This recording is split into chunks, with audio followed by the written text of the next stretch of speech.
তুলনি বিয়া হ'ল আমাৰ সমাজৰ এটি পৰম্পৰা আৰু তাৰ এটি ভিডিঅ' লৈ আহিছোঁ। তাত আপোনালোকে দেখিবলৈ পাব তুলনি বিয়া হওঁতে ছোৱালীজনীক 4 দিনত থোৱাই তাৰে কিছু দৃশ্য দেখিব।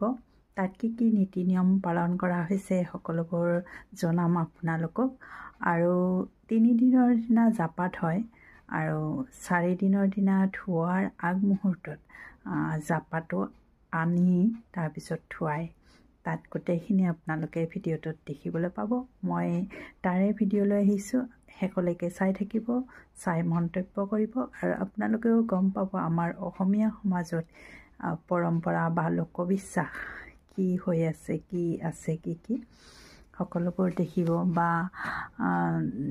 আমাৰ যি লোকবিশ্বাস, লোকাচাৰ এইবিলাকেই হয় আৰু এইবিলাকৰ পৰাই আপোনালোকে নজনাখিনিয়ে জানিব পাৰিব নীতি নিয়মসমূহ। এয়া জাপা আনিছে, মানে যাৰ ঘৰত জাপাটো থোৱা হৈছিল তেওঁলোকৰ পৰা জাপাটো লৈ অহা হৈছে। তাত কুমাৰী ছোৱালীজনীয়ে মূৰত তুলি আনিছে তাৰ পৰা, যি ঘৰত থৈছিল। আনহাতে ইয়াতে পদূলিৰ পৰা আমাৰ ঘৰৰ মানুহে বৰি আনিব লাগে, যিকেইজনীয়ে থোৱাই কইনাজনীক এনেকৈ বৰি আনি থৈছে চোতালত। তাত আগত প্ৰসাদ দিয়া হৈছে আৰু এই জাপাটো এনেকৈ আনাৰ পিছতহে ছোৱালীজনীক থোৱা হয়, তুলনি হোৱা ছোৱালীজনীক। এইবাৰ তুলনি হোৱা ছোৱালীজনীক থোৱা হ'ব। থোৱাৰ আগতে এনেকৈ ৰেডি কৰি ৰখা হয়, কলপুলি পুতি তাত য'ত থোৱা হ'ব তাত কলগছৰে বেৰি দিয়া হৈছে। আৰু এনেকৈ এই যে কল, চাকি, ঘটৰ পানী এইখিনি কইনা তুলনি হওঁতে, তাত ছোৱালীজনী তুলনি হওঁতে ৰুমটোত 3 দিন আছিল, সেইখিনিও লৈ অহা হয়। আৰু তাত মাহ হালধি পুতি ৰখা হৈছে, পিচি ৰখা হৈছে। মাহ হালধি, মঠা আৰু সেন্দুৰ এনেকৈ ৰখা হৈছে। এইবাৰ ছোৱালীজনীক ঘৰৰ ভিতৰৰ পৰা উলিয়াই আনি এনেকৈ থোৱা হ'ব। আয়তীসকল আহিছে, আয়তীসকলে গান গায়, ধেমালি কৰে, খুব ধেমালি কৰে। থোৱা সময়খিনিত গানো গায়, তুলনিৰ গান, খিজা গান, বহুত ধেমালি কৰি গানবিলাক গায়। মানে খিজে বহুত, মানে ধোৱা কেইটাক বেয়াকৈ খিজে বা জাপা অনা ছোৱালীজনীকো খিজে আৰু ধেমালি কৰে এনেকৈয়ে।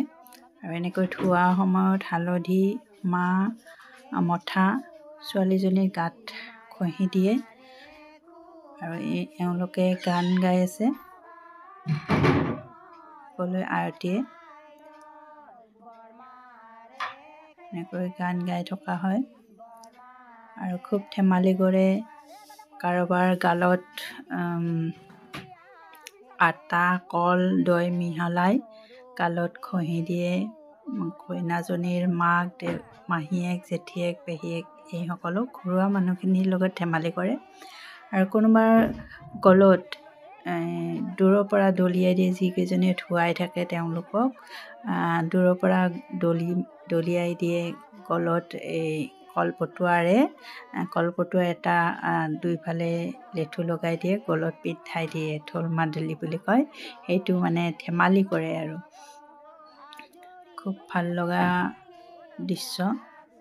পৌৰাণিক আমাৰ পূৰ্বৰ পৰা চলি অহা পৰম্পৰা, ৰীতি নীতি, আচাৰ আৰু এইবিলাক হ'ল লোকাচাৰ আৰু লোকবিশ্বাস। এইবিলাক কৰিলে কইনাজনীৰ কাৰণে ভাল, মংগল, তুলনি হোৱা ছোৱালীজনীৰ কাৰণে ভাল বুলি বিশ্বাস কৰে। এনেকৈ থোৱাই থকা হৈছে ছোৱালীজনী।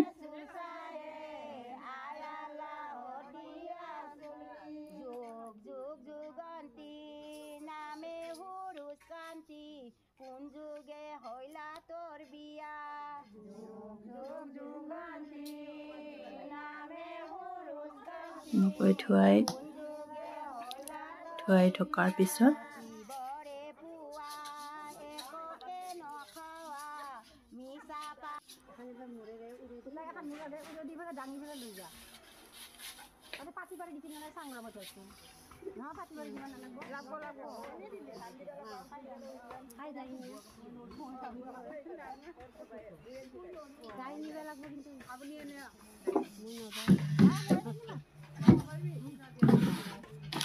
তাৰপিছত কাপোৰ ধোৱা হোৱাৰ পিছত কাপোৰ কলৰ গুৰিতে পিন্ধোৱা হয়।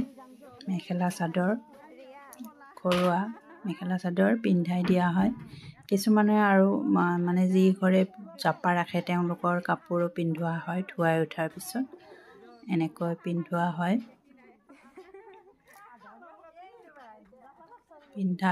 পিন্ধাই উঠি তাৰপিছত এনেকৈ পিন্ধাই উঠি কলৰ গুৰিত পিন্ধাই উঠি চোতাললৈ লৈ অহা হয়। দাঙি লৈ আহিব লাগে ক'লা কৰি এনেকৈ দাঙি আনি চোতালত দাঙি আনে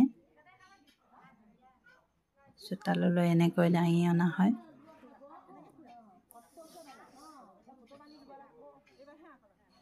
দাঙি আনি চোতালত কিছুমান নিয়ম কৰা হয়। ছোৱালীজনীক আপোনালোকে চাই থাকিলে গম পাব কি কৰা হয়। তাত অকণমান ধান দিয়া হয়। তাত এটি আঙুঠি বা পইচা দিয়া হয়। ধানখিনিৰ চাৰিওকাষে ছোৱালীজনীক ঘূৰি সূৰ্যটোৰ ফালে চাই সেৱা কৰিব দিয়া হয়। 3 বাৰ দিয়া হয়। এনেকৈ 3 বাৰ কৰা হয়। 3 বাৰ কৰি দিয়া হয় এনেকৈ।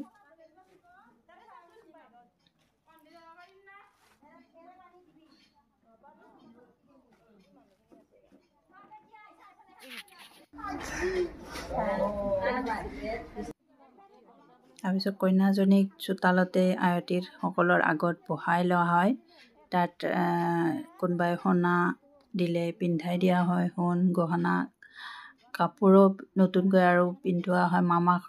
মামাহঁতৰ কাপোৰ পিন্ধোৱা হয়।